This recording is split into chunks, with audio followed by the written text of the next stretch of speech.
कि मोदी जी बौखला गए हैं कि आज 2019 में इतना दौरा नहीं हो रहा था, जो आज जो है से कि उनको बौखलाहट हो रहा है कि हमारा सत्ता चला जाए। तब अपील कर रही है कि भाई हमें बदलाव चाहिए और इस बार बदलाव आना ही है। मेडिकल का स्थिति बोलिए, एजुकेशन का स्थिति बोलिए, और कहीं भी आपका जितना भी है, कल कारखाना भी नहीं खुला है, तो इसलिए उनको लग रहा है कि जनता इस बार हमको सबक सिखलाएगा, इसलिए उनको बौखलाहट हो रहा है, इसलिए बार बार दौरा कर रहे हैं यहाँ पटना के लिए।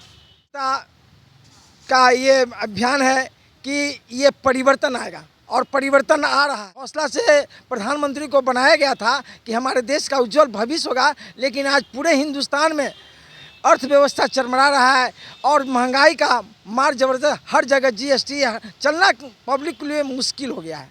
पर ईडी सीबीआई लगा के और सत्ता हासिल करना चाहते हैं। ये जनता समझ पा रही है कि यहाँ ये मोदी जी क्या कर रहे हैं।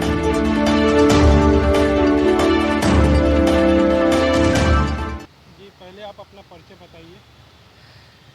मेरा नाम हुआ ललन प्रसाद यादव, समाज सेवी, पटना, बिहार, और रेलवे रिटायर्ड है। ललन जी, अभी जो प्रधानमंत्री बार बार आ रहे हैं पटना, अभी दूसरे बार उनका दौरा एक सप्ताह में होने जा रहा है जी।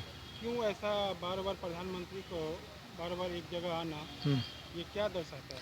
ये दर्शा रहा है कि मोदी जी बौखला गए हैं कि आज 2019 में इतना दौरा नहीं हो रहा था, जो आज जो है से कि उनको बौखलाहट हो रहा है कि हमारा सत्ता चला जाएगा। आज जैसे कि कहीं काम धाम, कहीं भी जनता का काम नहीं हो रहा है, कहीं भी व्यवस्थित नहीं हो रहा है। जो भी है आज जैसे कि मेडिकल का स्थिति बोलिए, एजुकेशन का स्थिति बोलिए, और कहीं भी आपका जितना भी है, कल कारखाना भी नहीं खुला है, तो इसलिए उनको लग रहा है कि जनता इस बार हमको सबक सिखलाएगा, इसलिए उनको बौखलाहट हो रहा है, इसलिए बार बार दौरा कर रहे हैं यहाँ पटना के लिए। 5वां चरण का चुनाव 20 तारीख को होने जा रहा है। क्या लगता है कि ये चुनावी स्थिति को देखते हुए क्या इस बार सरकार किसकी बनने जा रही है? इस बार जनता का ये अभियान है कि ये परिवर्तन आएगा और परिवर्तन आ रहा है, और इनको बौखलाहट हो गया है हमारे देश के प्रधानमंत्री की को कि आज जैसे कि हम किस तरह से जनता शोषित हो रहा था। आज 5 किलो अनाज से नहीं, उन्होंने रोज़गार चाह रहा था, रोज़गार के नाम पर कहीं कभी नहीं बोले, महंगाई के नाम पर कभी नहीं बोले, इसलिए उनको बौखलाहट हो रहा है कि आज जैसे कि जनता एग्रेसिव हो गया है कि हमको कहीं कुछ नहीं मिल रहा है। आए दिन देखा जा रहा है कि वोटिंग परसेंटेज बहुत कम हो रहे हैं, इसका क्या कारण है? इसका कारण ये है कि आज जिस हौसला से प्रधानमंत्री को बनाया गया था कि हमारे देश का उज्जवल भविष्य होगा, लेकिन आज पूरे हिंदुस्तान में अर्थव्यवस्था चरमरा रहा है और महंगाई का मार जबरदस्त, हर जगह जीएसटी, चलना पब्लिक के लिए मुश्किल हो गया है। इंडिया गठबंधन से 2 प्रत्याशी पटना साहिब और पाटलिपुत्रा क्षेत्र से लड़ रहे हैं। आप बताइए कि इनकी सीट क्या यहाँ से निकल पाएगी या नहीं निकल? जरूर जनता बदलाव चाहती है कि जो हमने रविशंकर जी को बनाए, लेकिन कभी भी उस क्षेत्र में नहीं आते हैं, तो इसलिए उनको बौखलाहट हो रहा है कि भाई हमारा क्षेत्र गड़बड़ा जाएगा, हम हार जाएंगे, इसलिए उनको बौखलाहट हो रहा है कि भाई बार बार मोदी जी को आना पड़ रहा है। क्यों? आगे तो इस बार इतना नहीं आते थे, तो इसलिए इस बार परिवर्तन चाहती है जनता। क्या लगता है कि इस बार सरकार इंडिया गठबंधन की बनेगी या एनडीए गठबंधन? ये जनता तय कर रही है कि हमें शोषित हो रहे हैं समाज से, इसलिए बदलाव चाहती है। जरूर ओबियसली बनेगा इंडिया गठबंधन का सरकार। आप अंशुल जी को समर्थन कर रहे हैं, क्या लगता है कि अंशुल जी कौन कौन से काम को सही कर पाएंगे? उन्होंने जो वादा दिया है, और उन्होंने क्षेत्र को अभी दौरा कर रहे हैं, और कैंडिडेट जो हैं अब उनकी भाग जाने और उनकी जितना मेहनत करेंगे या किस तरह से उनका काम बताएगा। उन्होंने तो अभी आश्वासन किया कि हम इनसे अच्छा हम करेंगे, इसलिए उनको लोग जनता चाह रही है कि हाँ भाई चलो भाई नया कैंडिडेट है, उनको समर्थन किया जाए। आए दिन ईडी का जो लोगों के बीच में छापे पड़ रहे हैं, लोग जो आरजेडी वाले लोग हैं, महागठबंधन के लोग जो हैं, उनके अभी आज ही पैसा पकड़ाया है, तो क्या कहेंगे किनकी? आज हमारे देश के प्रधानमंत्री सभी पर ईडी सीबीआई लगा के और सत्ता हासिल करना चाहते हैं।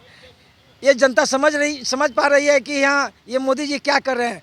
आज जैसे कि संवैधानिक पद पर आज मुख्यमंत्री हैं और उनको ईडी सीबीआई लगाकर और इस तरह से परेशान कर रही है केंद्र सरकार, ये नैतिकता के खिलाफ है। कि आज जो भी है लेकिन अरेस्टिंग जो है ये पहली बार हम ऐसा सुन रहे हैं कि मुख्यमंत्री को भी अरेस्ट किया जा रहा है। देखिए ये बौखलाहट हो रही है कि भाई किस तरह से हम सत्ता हासिल करें, लेकिन आज जनता समझ रही है इस चीज़ को कि आज हमें हमारे केंद्र सरकार जितने भी हमको वादा दिए हैं उनमें कहीं भी उनका सुचारू ढंग से नहीं हो पा रहा है। जैसे पटना से बोले थे कि वाराणसी हम ट्रेन स्टीमर चलाएंगे, तो क्यों नहीं स्टीमर चलवाए। तो आज पटना को सफाई अभियान, पटना ऐसा ही नारकीय स्थिति में बना हुआ है। तो ये सब चीज़ बहुत सारा मुद्दा है जिसको लेके जनता जो है कि अग्रेसिव है। जो जनता आपको ये चैनल के माध्यम से सुन रही है और देख रही है, उनको क्या अपील करेंगे? हम अपील कर रहे हैं कि जनता अपील कर रही है कि भाई हमें बदलाव चाहिए और इस बार बदलाव आना ही है।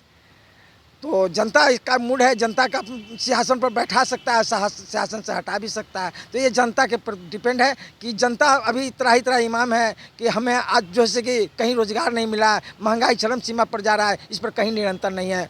जीएसटी, हर चीज़ में जीएसटी लग रहा है, इसलिए जनता की बौखलाहट है और इससे परिवर्तन लाने के जनता चाह रही है कि परिवर्तन लाए। अगर सरकार बदलेगी तो क्या जनता के जो भी है वादे वो पूरा करेगी? जरूर कोशिश है कि वादा जितना करेंगे और उसमें जितना हमारे देश के प्रधानमंत्री जो राहुल जी बनेंगे तो ज़रूर अच्छा होगा।